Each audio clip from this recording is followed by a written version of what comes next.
ఇంకొక happy news ఏంటి అంటే ఈరోజు అన్నకి లగ్గపత్రిక రాసుకోబోతున్నాం మనం.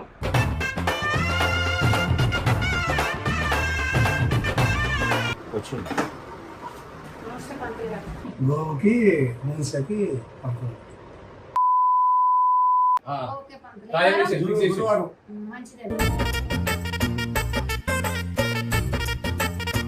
పందులాలు మంచిగా చూడండి, జాతకాలు మంచిగా కలవాలి. అటు ఇటు అయిందనుకో మళ్ళీ మా అన్న అటు ఇటు అవుతాడు చూసి. పందులాలు ఎట్టింది పాట మంచిగా మీకు నచ్చిందా? చెప్పండి చెప్పండి.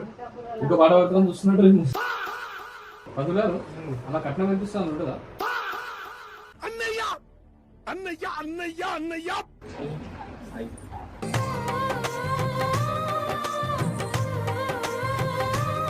నాకు నేనంటే ఎంత ఇష్టం అని చెప్పినాక నాకు కూడా అనిపించింది ఇట్లాంటి అమ్మాయి వస్తే లైఫ్లో మనం ఇష్టపడితే వస్తే మనకు హ్యాపీ ఉంటుంది కదా అనేసి.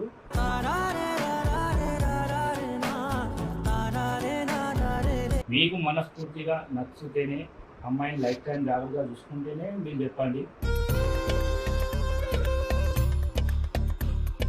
మనిషి మీద గ్యారెంటీ పెట్టుకోవాలి కానీ మీరు ఆస్తుల మీద గ్యారెంటీ పెట్టుకుంటే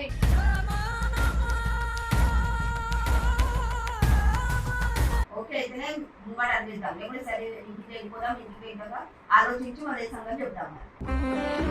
ఇంతకుముందు పెళ్లి చూపుల్లో చూసిన అమ్మాయిని శ్యామన్న పెళ్లికి మనస్ఫూర్తిగా ఒప్పుకున్నట్లు తెలుస్తోంది భయ్య. అమ్మాయి రాసిన ప్రేమలేఖ మరియు ఆమె వ్యక్తిత్వం తనను బాగా ఆకట్టుకున్నాయని, తనను అంతగా ఇష్టపడే అమ్మాయి లైఫ్ లోకి వస్తే సంతోషంగా ఉంటుందని ఆయన తన అభిప్రాయాన్ని పంచుకున్నాడు. ఈ క్రమంలో పెళ్లి కూతురు తరపు వారు శ్యామన్న ఇంటికి రాగా వారు శ్యామన్న సంపాదన, తన యూట్యూబ్ ఛానల్ గురించి మరియు భవిష్యత్తులో అమ్మాయిని చూసుకునే విధానంపై అనేక ప్రశ్నలు అడిగి క్లారిటీ తీసుకున్నారు. శ్యామన్న కూడా తన ఆర్థిక పరిస్థితి గురించి, తన వృత్తిలో ఉండే బిజీ లైఫ్ గురించి నిజాయితీగా వారికి వివరించి అమ్మాయిని గౌరవంగా చూసుకుంటానని హామీ ఇచ్చాడు. అందరూ చర్చించుకున్న తర్వాత అమ్మాయి కూడా శ్యామన్నను పెళ్లి చేసుకోవడానికి సిద్ధమని అందరి ముందు తన అంగీకారం తెలిపింది. ఆ తర్వాత ఒక పంతులు గారిని పిలిపించి ఇద్దరి జాతకాలను పరీక్షించగా వారి జాతకాలు చాలా బాగున్నాయని, వారు కలిసి ఉంటే వృద్ధిలోకి వస్తారని ఆయన చెప్పాడు. అంతా సానుకూలంగా జరగడంతో త్వరలోనే ఒక మంచి రోజు చూసుకొని నిశ్చితార్థం జరపాలని పెద్దలందరూ కలిసి నిర్ణయం తీసుకున్నారు. ఈ సందర్భంగా శ్యామన్న పెళ్లి కుదురుతున్నందుకు విజయన్న ఎంతో సంతోషాన్ని వ్యక్తం చేస్తూ సరదాగా మాట్లాడుకోవడం ఈ వీడియోలో కనిపించింది. పూర్తి వీడియో పరేషాన్ శ్యామ్ విజయ్ ఛానల్లో ఉంది, చూడండి.